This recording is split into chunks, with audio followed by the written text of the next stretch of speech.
August is Agent Orange Awareness Month and marks 50 years since the end of the Vietnam War. Many veterans, including many right here in New Jersey, are still battling the long-term health effects of toxic exposure from cancer to mobility loss. And joining us is Francesca DiPaola, CEO and board chair of Homes for Veterans, a New Jersey-based nonprofit that's helped renovate over 145 homes, giving disabled veterans the freedom to live safely and independently. Good morning, and I'm hoping, is it Francesca DiPaola? Am I pronouncing it properly in That's Italiano?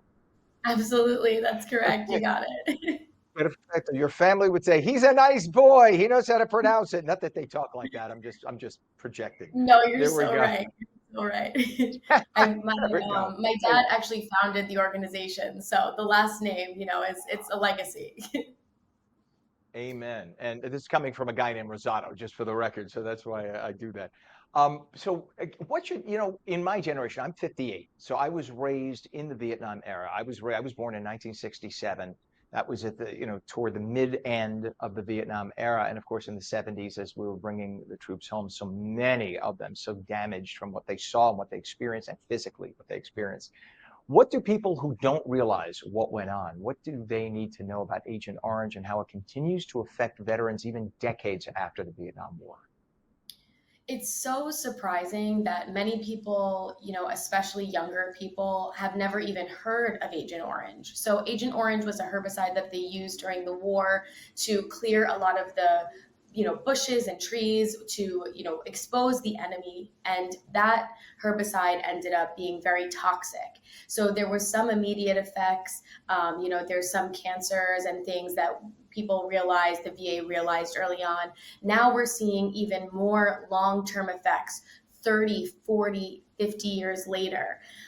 One of them is diabetes, and that's something that I've been trying to talk more about as we're seeing more veterans that need accessibility, they need modifications. We do all kinds of ramps and accessible bathrooms. So type 2 diabetes is something that they're now saying is connected to Agent Orange that may not show up till decades later, and it could be more severe than normal. Yeah, things like Agent Orange, and I'm not a doctor, I don't pretend to be, but that stuff could build up in your fat cells and gets fat. People don't realize that your fat cells are repositories of many chemicals, and they sit there. And I could tell you, and I know it's anecdotal, but I could tell you person after person after person who was very heavy for a lot of years and all of a sudden lost weight and all of a sudden got very sick.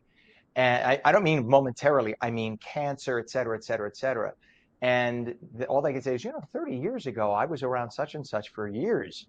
And then you realize, oh, toxins get stored in your fat cells. Agent Orange could very well get stored in the fat cells and impact, as it comes out, leaches out in your body decades later, could cause things like this and damage to the pancreas, leading to type 2 diabetes. So now we have, thankfully, Agent Orange Awareness Month, particularly August 10th. So why is that so important to recognize? We don't have Agent Orange out there anymore, thankfully, but it's because of people who protested. But why is it still so important to make sure that people are aware? So, I think bringing awareness to all of the residual issues through the years is just so important. Our veterans now that were sent to Vietnam at 16, 17 years old, they were so young. They're now in their 60s and 70s, and these are compounding issues. So obviously they're aging, they're having trouble walking, maybe they're in a wheelchair, and now they're seeing maybe they have Parkinson's, maybe they have diabetes. And so it's really important for the children to talk to their parents or the spouses who are taking care of the veterans. These guys, they came back and they were not treated well.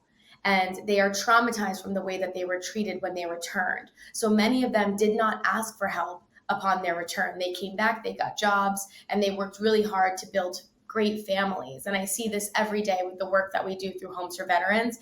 And now that they're sick and they're getting older, they don't have any connection to the VA, or they have trouble getting in the system. They don't know the resources available to them. They're not great with the computer, understandably. So it's important to bring awareness to their community, to their families, to their friends, and say, hey, is this something that might be service connected? Are there organizations like Homes for Veterans that can help you?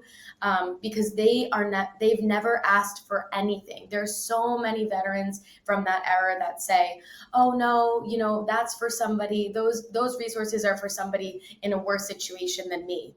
And it will be a guy that has an amputation and he's been in a wheelchair for years. So it's really important to educate everybody that might know somebody that could use the help.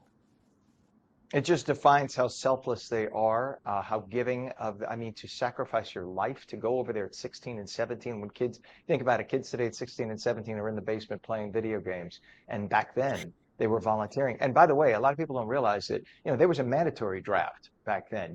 I remember you had to sign up.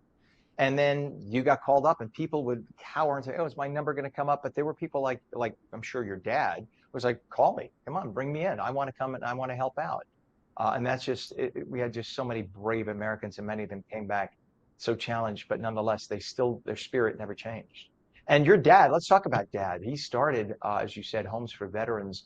What was the impetus behind that? Talk about his vision and why this mission is now so personal for you. So it's actually very fortuitous because today would have been his birthday. So I just wanted to acknowledge that. But yeah, my dad, he always raised us to be patriots and to recognize the freedoms that we have. My brother and I are because of the men and women that volunteer and sacrifice their lives for our freedoms and our safety here at home. So he had a job and a business, but he was a classic Italian guy from New Jersey. And I always say this because it's so true. He could fix anything and he loved to fix things. So he would go at night on the weekends after work and help veterans and fix things for them. And then he started to realize there was a gap between, where the government funded services sort of ended and then where there was a need. Veterans, that were sort of falling through the cracks. Maybe they were in a car accident. Maybe it was something like this. They were in Vietnam. They never, worked with the VA before. And so he was like, you served as civilians. It's our job to take care of you regardless. That was his mission. That was his methodology. So then he started Homes for Veterans and it grew. But unfortunately, my dad passed away to COVID very early in the pandemic in March of 2020, and he passed away on April 12th, 2020. And since then, I took it over with the help of my mom, and we have a great board now. And so in my dad's memory, we've now expanded, just from being a small after work kind of thing in New Jersey to now reaching veterans in 19 states.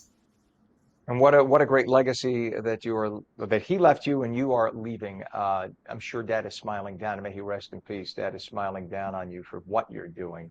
And we talked about how when people came back from the war, how they weren't treated so well. It was beyond that. You had radical left-wing activists who were screaming at the vets coming home, who, by the way, were drafted.